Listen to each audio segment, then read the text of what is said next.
se trata. De eso se trata. De eso se trata. Con Ricardo Cartas.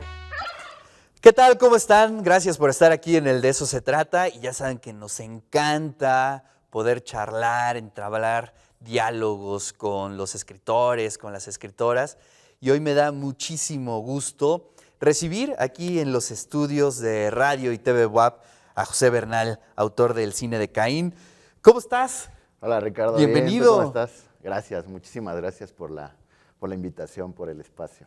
Bueno, José Bernal es escritor, novelista, pero también editor, comandante en jefe de la editorial Gato Blanco, unas ediciones muy recomendables, además cuidadas. Bueno, pues aquí está la muestra, vean nada más qué portada la de José Bernal.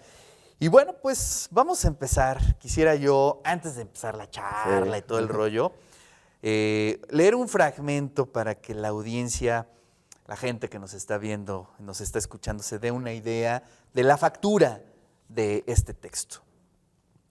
Hacía apenas unas semanas atrás, envenené la carne que comía el tecolote y lo metí en una tumba en Tonalpan. Se lo llevó la chingada y yo había sido la chingada en carne viva. Había jodido a mi propio hermano, al que tenía la misma sangre corriendo por sus venas que yo.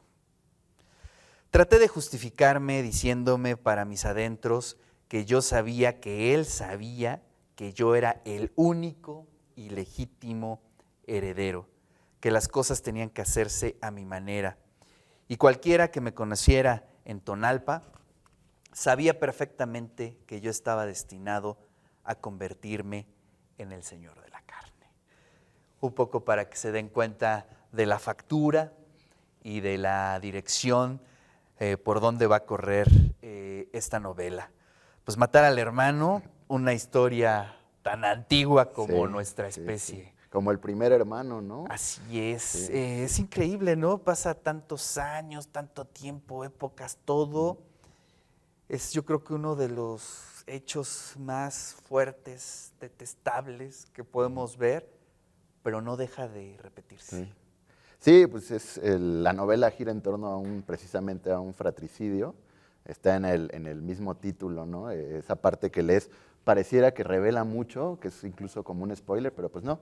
Está en el mismo título, el cine de Caín, porque el arquetipo de Caín y Abel retomo en esta novela ese arquetipo que, pues, como bien dice, son los primeros hermanos, y en esos primeros hermanos se da el primer desde el inicio fratricidio.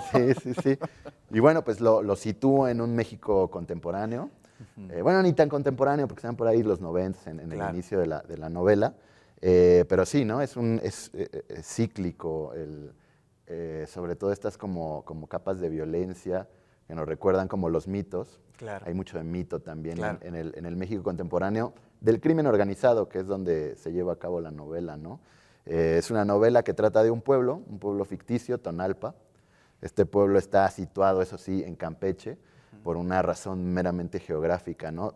En ese pueblo, Tonalpa reina desde hace décadas y décadas, pues una familia que lleva pues años, pues siendo muy poderosa, muy caudalosa en cuestión de dinero y de poder, precisamente porque han hecho un negocio de tráfico de ganado, ¿no? Que es el que cruzan, de carne. Sí. Oye, es que además hay mucho de carne, es interesante, ¿no? A ver, desde el minuto uno, desde el segundo uno, estuviéramos como una película en la historia de nuestra especie, pues se da la muerte del hermano, el asesinato entre hermanos. Pero en tu novela hay elementos que nos ayudan a entender también los porqués, ¿no? Y a lo mejor es algo que no se ve en los temas míticos, y es la figura de este padre enfermo, con una psique oscurísima, y que desgraciadamente es también muy común en la vida cotidiana, pero también en la literatura y en la literatura mexicana. Sí, claro. Además, en la novela yo creo que retomo pues, mucho de la idiosincrasia precisamente literaria, por ejemplo, del realismo mágico, Claro. y de esas estructuras tóxicas, familiares, patriarcales, ¿no? Está la gran figura del señor de la carne, que es Rodrigo del Millar, y que es como el jefe de jefes de esta familia y de este negocio, que trafica carne, según ellos, nada más carne, ya Y veremos. se sienten bien, además, Se sienten bien, ¿no? sí, con O orgullo. sea, nosotros no sí. nos metemos en otros Ajá, temas. sí, sí. Lo nuestro es Exacto. traficar carne, Sí. pero poco a poco se va develando. Sí, claro, que está metido en todo, ¿no? Como sucede con el narcotráfico hoy en día, ¿no? Creo que ha absorbido cualquier clase de negocio ilícito, tráfico de ganado, pornografía, tráfico de personas, todo, ¿no? Claro. Y bueno, pues sí está como muy latente en la novela, como ese lenguaje incluso, ese tono violento, sórdido, de cultura Exacto. tóxica, cultura machista, hay una misoginia muy fuerte, todos los personajes, prácticamente todos los personajes son hombres, ¿no? Y las pocas mujeres que aparecen también se ven envueltas como en una vorágine de violencia de la que parecen estar predestinados, ¿no? Claro. Entonces, sí. Oye, fíjate que no sé qué pienses, cuando se dio el surgimiento de lo que se puede llamar la narconovela, Las narcoseries. o la Ajá. narcoserie, bueno, que eso ya fue posterior, Sí, ¿no? sí, sí. Pero cuando empezó a meterse estos temas dentro de la literatura, muchos pensamos que a lo mejor era un periodo de tiempo, ¿no? Ujú. Como sucedió a lo mejor la novela de la Revolución, ¿no? Ujú, Tuvo un ujú. tiempo, como sucedió a lo mejor este grupo de novelas del movimiento del 68, que Sí. también tuvieron un inicio, un fin, pero la novela mexicana que toca los temas de la violencia y el narcotráfico llegaron, y ahora es inclusive complicado ver una novela que no toque esos Sí, temas, sí, ¿no? sí. Es interesante Sí. eso. Pues sí, yo creo que tiene algo que ver con un tema generacional, como bien dices, ¿no? Quizá ayer precisamente estuve en la presentación de una novela de Oliveira, de Las marcas del agua. Él es un escritor de la que llamaron la generación inexistente, y una generación posterior a él, 10, 15 años mayores, Villoro, Álvaro Enrique, se centraron mucho en el tema de la conquista, por ejemplo, ¿no? Claro. Y él, sin ser de esa generación, la retoma. Yo creo que precisamente esa generación de Fernanda Melchor, de Jaime Mesa, es la que parece que está más intrincada en el crimen organizado, no es narconovela, porque creo que tienen perspectiva Sí, diferente, claro. ¿no? Entonces, bueno, pues hay un poco que yo me estoy colando todavía, porque yo soy una generación más joven, pero me estoy colando con eso, pues, es lo que labró mis lecturas más comunes, ¿no? Entonces, creo que también tiene que ver porque el narcotráfico se ha alargado, ¿no? Exacto. Esa violencia no Pero deja de también estar se ha latente. diversificado, como tú Sí, bien lo claro, dices, sí, ¿no? O sí, sea, sí. ya no es la imagen de entrada al norte, ¿no? Sí, ajá, exacto. Que Abarcado era el todo. escenario Sí, natural sí, de sí, esas, sí. de esas novelas, Sí. ¿no? Y a lo mejor no tenían como los grandes personajes, que son los grandes narcotraficantes. Ujú. Se ha diversificado. Por ejemplo, tú estás en el sur, ¿no? Sí, sí, Se Con un ve... tráfico que no es el principal, el de las drogas, Exacto, ¿no? ¿no? Sí, que además el tráfico de ganado y el abigeato, que es el robo de ganado, que estas reses que traen al pueblo son de Guatemala, que a su vez también son parte del abigeato, o sea, todo mal, ¿no? Y pasan sin control sanitario y todo. Es un tráfico del que pues no estamos muy acostumbrados a escuchar, Exacto. pero que se trafican millones de reses al año, sigue estando latente, ¿no?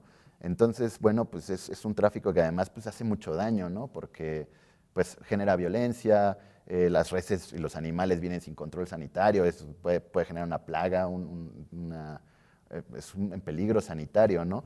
Entonces, bueno, pues me gustó esta parte de abordarlo quizá desde esta perspectiva diferente, un tráfico que no es principalmente el de las drogas, desde el sur, que pues bueno, incluso hay una parte en la novela que habla un poco del inicio, de cómo se fueron haciendo estas redes del narcotráfico. Exacto. Y cómo llega, incluso hay una cita de que es como si pasaras un espadazo, ¿no? Un cuchillazo por toda la República y que ha absorbido todo el país, ¿no? Claro. Ajá. Oye, si tomamos en cuenta que la novela es como una especie de metáfora de la vida, pues qué jodidos estamos. Estamos muy, sí, sí, sí. Qué jodidos. La Sí, verdad es que sí, es una sí, sí. novela que sí te mete en un viaje muy oscuro, ¿no? Es decir, Ujú. ningún personaje sale bien librado. Sí, pareciera que están también, ¿no? Predestinados como con el sello de la maldad, ¿no? En esta novela.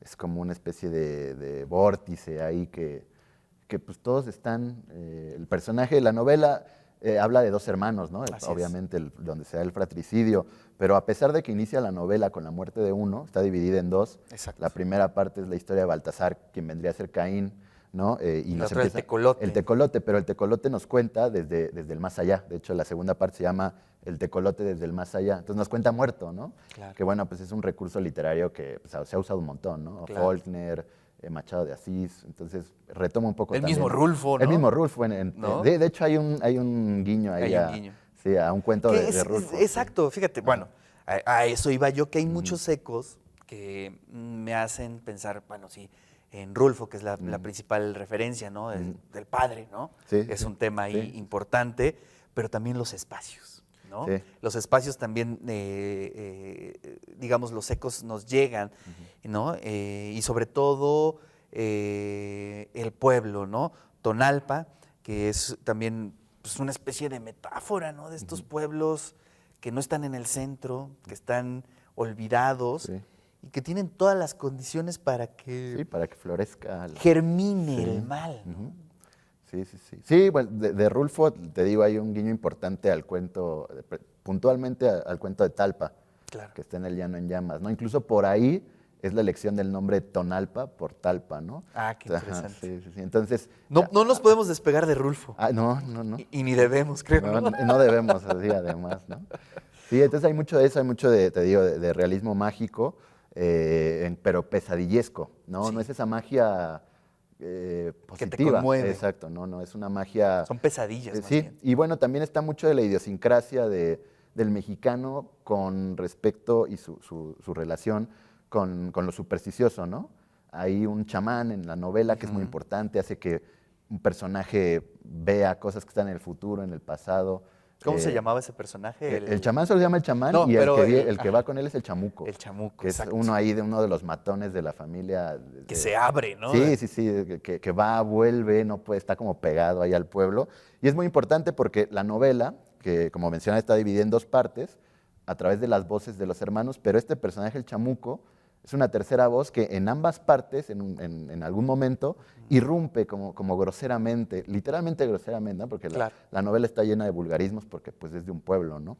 Pero este personaje es el que quizá habla con un lenguaje, la RAE le llama descuidado, ¿no? Yo lo noto más atento, más alerta que otros lenguajes, pero es un personaje importante y es este componente como supersticioso, ¿no? Claro. Que hace también quizá que el tecolote hable desde muerto. Y no solo habla desde muerto, el tecolote no solo nos sigue contando la historia, sino que participa activamente, ¿no? Que no es más que la idiosincrasia y el pensamiento de los fantasmas, ¿no? Que Claro. están en un plano que no es el de los vivos, traspasan y pues nos mueven cosas o nos apagan la radio, ¿no? Tecolote traspasa y tiene acción en la novela, ¿no? Como que no se olviden que estoy muerto, pero estoy acá, ¿no? Claro. Es un poco de mucho de ese pensamiento latinoamericano, ¿no? Que está relacionado con la superstición, con la misma violencia, pues, con los mismos sesgos culturales, ¿no? Claro, y que pasan los años y Sí, podrán sí, sí, sí. venir,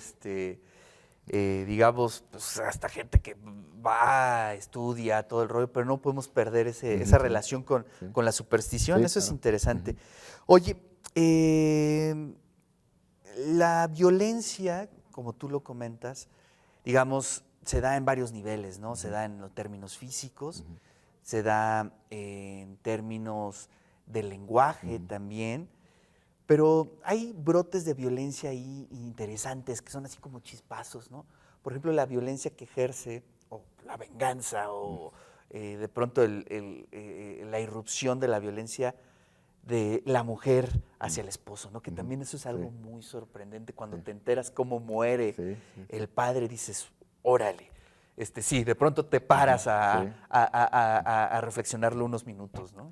Sí, justo, ¿no? Lo que te decía, como que los personajes principales todos son hombres, es como muy patriarcal el círculo social, el entramado, el tejido de todo este pueblo, que va desde los que manejan hasta pues las familias o los grupos de religiosos o los grupos de escuela, otros círculos sociales, ¿no? Claro. Pero justo la mujer tiene ese rol, ¿no? Que también parece ser que está, no se puede no se puede alejar de esta violencia que está impregnada en todos lados, ¿no? Ahí cuando escribí la novela, puntualmente también con el tecolote, que es un personaje que sí quiere salirse de ahí, ¿no?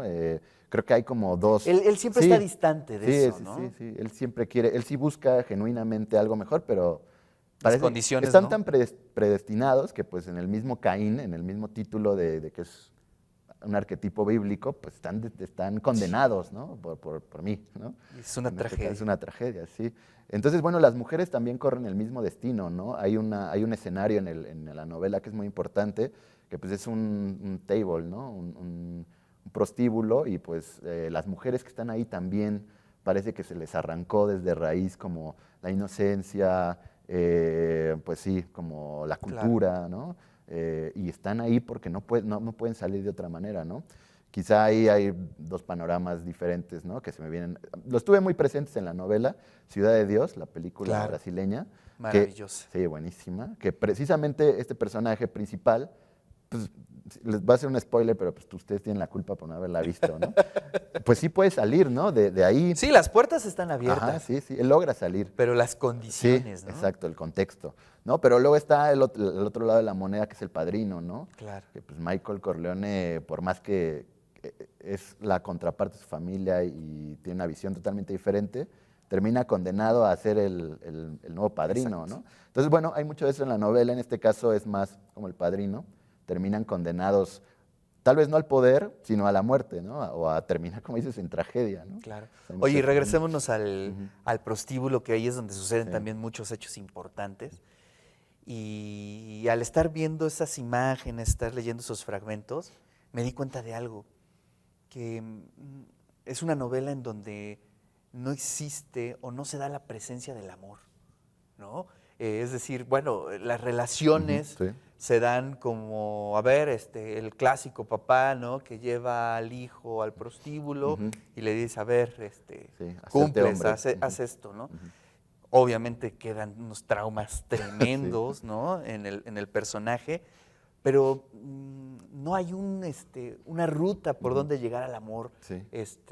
Está vetado, está cerrada esa puerta, y también eso es algo muy fuerte. Sí, yo creo que tiene que ver por la arista del machismo, ¿no? También, bueno, a mí no me gusta pensar que lo que escribí o lo que escribo es aleccionador. No. Pero creo que sí hay como una crítica fuerte Exacto. al machismo y a la misoginia, porque precisamente en todos los personajes, que creo que me metí mucho en la psicología de todos, sobre todo estos como hombres que están ahí siendo importantes en lo que pasa en el pueblo, tienen como tienen como una masculinidad muy poderosa, muy orgullosa, pero es hacia el exterior, porque en la novela yo traté de hacer que estuvieran cuando están solos o cuando realmente se revela lo que piensan y lo que sienten, que pues sí necesitan de ese amor, ¿no? Que son más bien personas frágiles, personas quebradizas, personas que pues desde niños buscan el amor, principalmente, por ejemplo, Baltasar, su objetivo principal es el amor y la aceptación de su padre, ¿no? Claro. A pesar de que el padre le diga, oye, vas a aprender a matar y es tu prueba, ¿no? Mata a este hombre.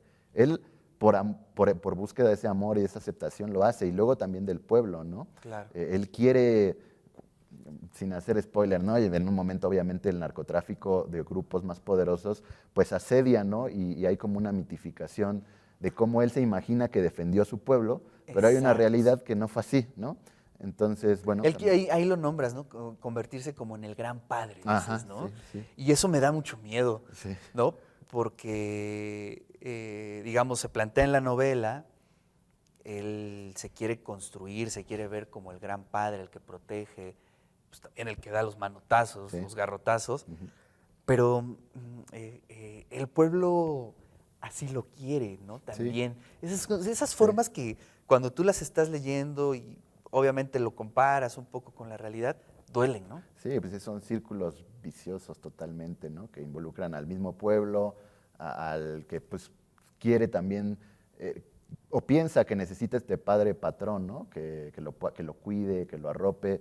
Y bueno, desafortunadamente es lo que pasa también con el narcotráfico, ¿no? Hace unas semanas fui a Celaya también a presentar el libro y me contaban que querían mucho a tal cártel porque eran los que estaban Exacto. defendiendo como al pueblo, ¿no? Entonces, bueno, te puedes a pensar que parecieran los héroes, pero pues no lo son, ¿no? Son un cártel también, ¿no? Claro. Incluso pues, que nada más está viendo cómo crecer el negocio, ¿no? Sin importar a quién se lleven entre las patas. Entonces, bueno, sí hay mucho de eso, de cómo la construcción de estos círculos viciados y pues una novela que va creciendo en su violencia, ¿no? Es como un obstinato, este recurso que se usa sobre todo en la música, ¿no? Tiene su mejor ejemplo en el bolero de Ravel, que es el mismo compás que se Claro. repite y se Y repite. de pronto empieza a Exacto, sumarse sí, y a sí, sí, sumarse y a exacto, sí. sumarse, ¿no? Entonces la novela es mucho de eso. Oye, eso es algo padre. Yo Ajá, iba sí. al final a Ajá. eso, pero es muy musical Sí. la novela. Es decir, Justo. creo que se puede gozar de mejor forma leyéndolo en voz alta, ¿no?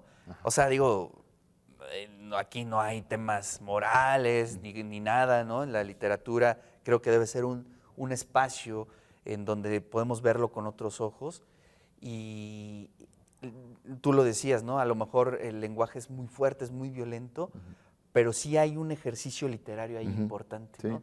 Además, Sí. los epígrafes en Sí, cada de la capítulo, música. ¿no? Dándonos algunas rutas Sí. por dónde leer, eso es interesante también. Sí, sí, justo es creo que, bueno, lo que traté de hacer fue una combinación del lenguaje, ¿no? Creo que es una novela que precisamente el lenguaje escrito es como muy central, ¿no? Incluso a la par de lo que se está narrando, ¿no? Entonces, sí hay un lenguaje vulgar, porque en todas las páginas hay groserías, Sí. pero a la par de eso hay mucho intento de aforismo, ¿no? Por Exacto. ejemplo, de narrar paisajes, de ser descriptivo con las emociones, con las acciones, te digo, con los paisajes, el entorno, y creo que eso hace una combinación interesante, ¿no? Porque, bueno, pues resulta incluso hasta en momentos poético, ¿no? Ujú. Ahí, pues bueno, la influencia más fuerte que tengo es Cormac McCarthy, el escritor norteamericano con Meridiano de Sangre, ¿no? Claro. Que pues Meridiano de Sangre es una novela incluso más violenta que la mía, ¿no? La mía creo que se ruborizaría con Se esa detiene, novela. se Sí, detiene, sí, se detiene en sí, ciertos momentos, pero es muy ¿no? poética, ¿no? O sea, Claro. la prosa de McCarthy es con los paisajes, con lo que está pasando, es muy poético, incluso si está hablándote de que alguien le está aplastando la cabeza a alguien, ¿no? Un poco ahí también hay una influencia importante, pues porque es Claro. uno de mis escritores favoritos. Oye, pues, ¿qué te parece si leemos otro Sí. fragmento de la novela? Este es el primer párrafo del capítulo 5. Dice, a Rodrigo alguna vez lo escuché decir que nosotros éramos culeros, pero que no tanto.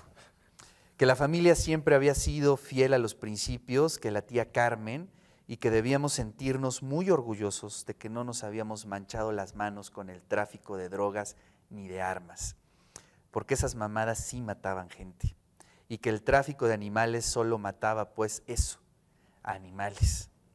Que quizá a uno que otro pendejo que le cayera un bicho en la barriga de alguna res guatemalteca, pero que esa era otra historia, que no, nosotros no éramos tan culeros. Fue una de las pocas veces en que la borrachera de Rodrigo le hizo olvidar que esos temas no se hablaban frente a nosotros, los niños. Tremendo. Y además funciona como una especie de eufemismo, ¿no? Es decir, Sí, claro. yo sí acepto, es un delito, Ujú. pero no somos Sí, culeros. es que sí, creo que el crimen siempre es así, ¿no? Por ejemplo, estos personajes como el Guasón, ¿no? No existen, de que soy malo, jajaja, qué malo soy, ¿no? Siempre el mal, en el círculo de la realidad, tiene como una especie de pretexto, ¿no? Como una especie de eufemismo que, pues es que, bueno, es que tengo que alimentar a mi familia, ¿no? O bueno, pues es que me estoy vengando de alguien, ¿no? Creo que ese mal está como ahí muy enquistado, ¿no? Y qué bueno que escogiste esa para leerla, porque justo también hay como una deshumanización a través de los animales, ¿no? Como dice, bueno, Claro. mata animales y ya, ¿no? Que pues al final, también somos todos, ¿no? Que Claro. comemos carne, ¿no? Claro. Pero creo que también hay mucho de esa deshumanización. Y el concepto de lo animal está muy latente. Están los Exacto. animales literales, ¿no? Las reses que traen. Pero el ser humano los perros. animalizado. Exactamente, pero en la novela pareciera que cada vez que avanzas, los humanos empiezan a volver más bestias, ¿no? Más animales, más salvajes. Que los propios animales. Exacto, que los propios animales y que, bueno, pues están impulsados o motivados solamente por impulsos animales, ¿no? Comer, reproducirse. Instintivo, ¿no? Instintivos, exactamente, ¿no? Entonces llega un momento en la novela en que no sabes hasta qué punto ya el hombre en este pueblo, que bueno, simboliza todos los pueblos y todos los hombres, se ha deshumanizado, ¿no? A través Claro. de los animales. También, obviamente, este negocio clandestino pues es cruel con los animales. Tienen mataderos clandestinos donde hormonan a las reses, las pasan pues, por procedimientos crueles e ilegales también, ¿no? Claro. Pues sí, hacia los animales, ¿no? Hay como una violencia también importante. Sí. Oye, hablando de procesos, tú lo describes muy bien y me gustó cómo lo haces porque es como tras bambalinas, ¿no? Es decir, cómo va corriendo la historia, pero también se va platicando cómo de pronto estos grandes grupos delictivos pues van llegando, ¿no? Someramente. Me recordó también mucho a esta novela de Daniel Sada, El lenguaje del juego, ¿no? Que también sí. se retrata muy bien esos procesos donde llega un tipo con un arma, pide una pizza y de pronto ya no quiere pagar y de pronto se apodera del lugar. Y así es como se dan esos procedimientos. Sí. Qué bueno que traes a colación a Daniel Sada, porque esta novela la trabajé en el taller con Jaime Mesa, justo. Y Jaime Mesa, a su vez, Alumno de Sada. Alumno de Sada, ¿no? Confeso. Claro. Entonces, bueno, justo cuando estábamos trabajando la novela en el taller, él estaba por publicar Resurrección, que es una novela de la cual también me tomé muchas cosas, ¿no? Me influyó mucho porque justo ahí la leí cuando estaba Claro. escribiendo el cine, ¿no? Entonces, bueno, pues hay justo esa mitificación, no es una narconovela lo que hablábamos, ¿no? Sí. No cae en los clichés del narco burdos o etiquetas, ¿no? Que creo que no necesitamos más, sino que trata de verlo desde otra perspectiva, haciéndose de recursos literarios, por eso la elección de la voz de un muerto, por eso la Claro. elección de todas estas cosas, ¿no? Pero sí, justo creo que es como una generación a otra que va dialogando, ¿no? Entonces eso está interesante. Y sí, la maldad ya como tan banal, ¿no? Es como el ensayo de Eichmann en Jerusalén, que pues la banalidad del mal, ¿no? Que cualquier hombre puede llegar a ese nivel de Claro. maldad, ¿no? Los nazis enjuiciados en Nuremberg no eran monstruos sádicos, sino que eran cualquier hombre. Sí, O sea, sí, entonces, sí. hay una- Hasta muy educados Sí, y cultos. sensibles Sí, y cultos. familiares y- y todo, sí. Se nos está acabando el tiempo, pero no quisiera terminar esta entrevista compartiendo a la audiencia que al terminar el libro, pues uno lo cierra y dice, el destino. Creo que eso es algo Sí. que desde el principio se observa y que retratas muy bien, ¿no? Gracias. Uno nace en un lugar, en ciertas familias, y salir de ese destino es tremendo. Sí, sí, sí. Pero bueno, Sí. te agradezco muchísimo, No, gracias José, a ti, gracias a ti. por venir aquí a Bueno, Puebla a la entrevista. un Vienes gusto. desde la Ciudad de Sí, México no, un para gusto charlar. charlarla, ¿no? Tenía Pero muchas la ganas. verdad es que vale mucho la pena que podamos compartir con toda la audiencia un poco acerca de la novela El cine de Caín, además editado increíble, la portada a mí me encantó. Ya después de leer la novela entiendes Sí. muy bien el concepto de la portada y bueno, pues agradecerte. No, como gracias siempre. a ti. Gracias a ti. Yo encantado de venir acá y charlar contigo. Pues bueno, acabamos por el día de hoy. Muchas gracias, les mando un abrazo y recuerden que estamos en el De Eso Se Trata y que viva el mole de guajolote, ya saben.